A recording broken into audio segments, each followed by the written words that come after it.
Oh, morning, boys. I better make this quick at the risk of being late for my class this morning. But I had an experience this week that I want to talk to you a little bit about. We took Reese to the temple for the first time, and awesome experience, and all kinds of thoughts and feelings flooded through me that night. I went for the first time to the Cardston temple when I received my endowment. And so to be able to walk through that same sacred space with my son, and to be able to say, this is the room where your mom and I got married, or to get to the celestial room and point to a chair in the corner and say, that chair is where I prayed about the most important decisions in my life, decisions about marriage, about career, about all kinds of choices and challenges and struggles throughout my life. And so it was just neat to think about my posterity continuing to go to that sacred building to connect with the Father in heaven and receive revelation and instruction, and to be armed with power was just a cool experience. And what made it particularly sacred for me was to be able to sit at one point with Reese on one side of me, and then there I was, and then my dad.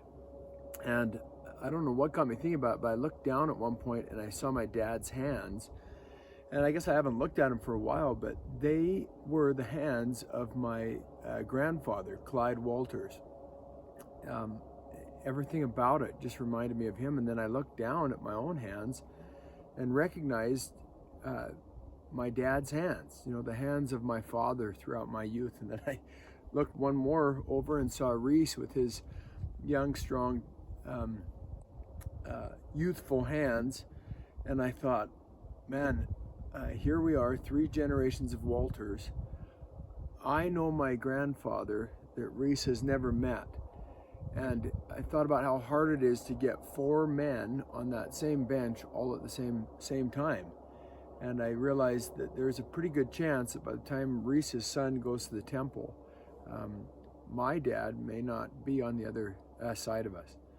And then it'll be my turn, to get bumped off that bench. And it really got me thinking about posterity, and about generations, and about priesthood power, and about how here in mortality, health fades, and strength dissipates, and bones break.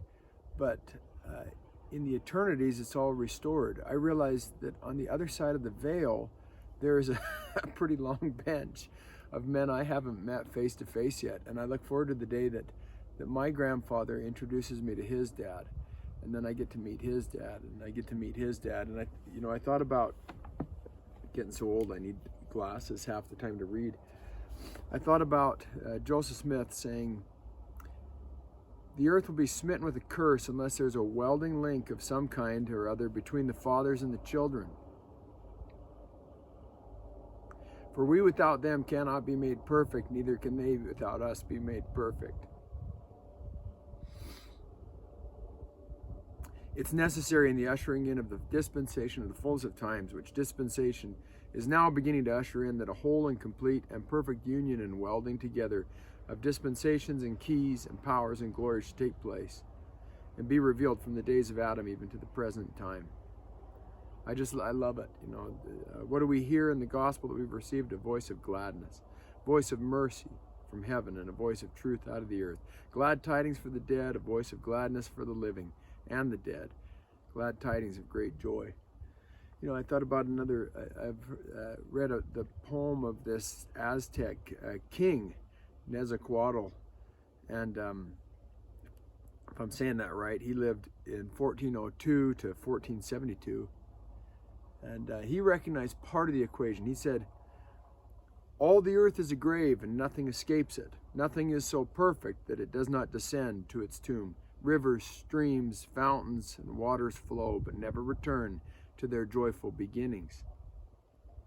Anxiously they hasten on the vast realms of the rain god.